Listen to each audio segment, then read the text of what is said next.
예, 장두식 작가입니다. 이번 시간에는 그 김대중 칼럼 리스트의 제목은 저출산 고령화로 소멸하는 나라라는 그 주제로 내용을 검토해 보겠습니다. 지난주 미국 US 뉴스 앤드 월드 리포트지에 흥미롭지만 우리에게는 결코 흥미로울 수만은 없는 기사가 실렸다. 전 세계 나라를 분야별로 조사해서 등급을 매긴 말하자면 세계 여론 조사였다. 한국은 전체적으로 가장 좋은 나라 부분에서 21위를 차지했는데 강력한 국가 부문에서는 또 6위에 올랐다. 한마디로 힘은 센 나라인데 삶의 질은 힘에 비해서 떨어진다는 그 해석이 가능하다. 애교, 국방, 경제 등에서는 일본을 제칠 정도이지만 사회적 목적은 42, 모험성은 54위, 사업 개방도 74위 등에서 크게 떨어져 전체 순위를 끌어내린 것이라고 기사는 또 설명하고 있다.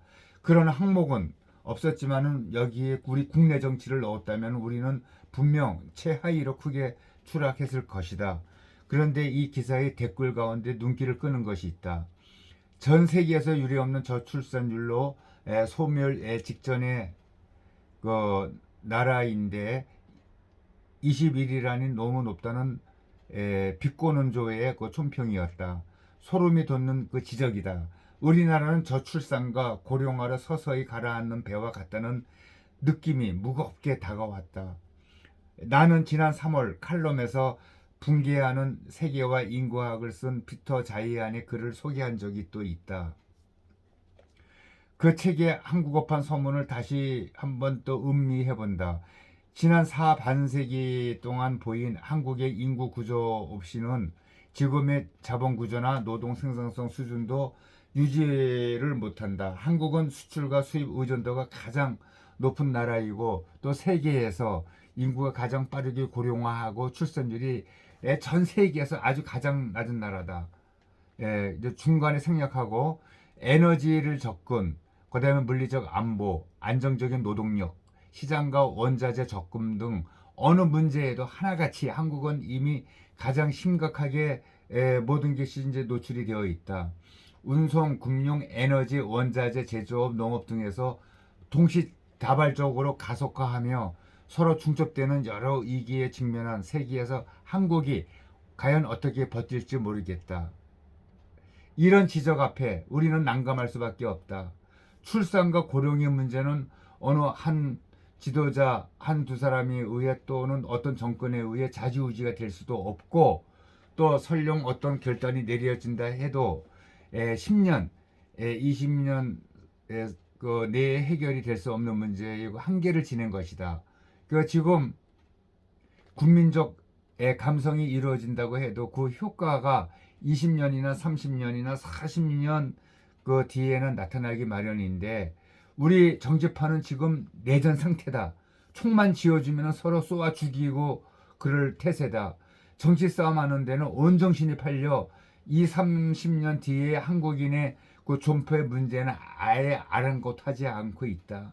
지금 전 세계는 인구 이동, 즉 이민자와 난민의 문제를 크게 뜨겁게 달아오르고 있다. 미국은 남쪽 텍사스 쪽에서 하루에도 수백 수천 명씩 죽기 살기로 국경을 넘는 밀 입국자 물결에 정권의 향배가 달릴 정도이고 지중해에서는 북아프리카를 떠나서 이탈리아 그리스로 들어오는 그 보투 피플 문제가 전 인류적인 감신사다. 가난한 나라의 사람들은 먹을 것, 살 것을 찾아 잘 사는 나라로 목숨을 걸고 몰려가고 이제 이것은 어떤 총으로도 어떤 장벽으로도 막을 수가 없는 인류의 삼투작용이라. 이민 또는 난민의 물결은 머지않아 아시아에도 밀어닥칠 것이다. 서남아시아, 동남아시아 빈곤한 사람들은 살아남기 위해서 환경이 더 나은 북으로 몰려올 것이다. 우리나라는 노동 인구가 부족해서 이미 수만 명의 동남아시안들을 고용할 수밖에 없고 올해 2분기 출산율이 0.7까지 추락했으니 인구 구조는 우리가 원하든 아니든 바뀔 수밖에 없다. 배달의 민족이니 뭐 백이 민족이니 또 민족의 혈통을 운인하는 그 시대는 이제 지나갔다. 미국에서 흑인 대통령이 탄생했듯이 우리나라에서도 타민족의 선출직이 등장할 날도 멀지 않을 것이다. 저출산, 고령화와 싸우는 분들의 의료적, 또 노동 친화적, 인구 분포적 접근 노력을 평가절하하는 것은 아니다. 하지만 그것만으로는 우리 그 대한민국의 주류 사회를 지켜낼 수는 없다. 이것은 관찰이나 해석의 문제가 아니다. 조만간 우리나라에 닥칠 인구 구조 재편의 쓰나미를 지적하는 것이다. 극단적인 제안을 하자면 정년기의 사람들은 결혼과 출산을 국민적인 의무로 간주하게 하고 노령층을 더 오래 살도록 하는 정책에 국력과 세금을 소비할 때가 아니라는 그 인식의 일대 전환이 또 필요하다. 앞서 인용한 책에서 자이하는 나는 한국이 망하는데 내 길을 거는 것이 아니다 라면서 한국이 난간을 극복하기를 바란다는 쪽으로 말을 이렇게 돌렸지만 나는 거기서 한국이 어떻게 세계적인 그 변화의 물길에서 헤어날 수 있겠느냐는 그런 체념을 읽었다. 아주 좋은 칼럼입니다.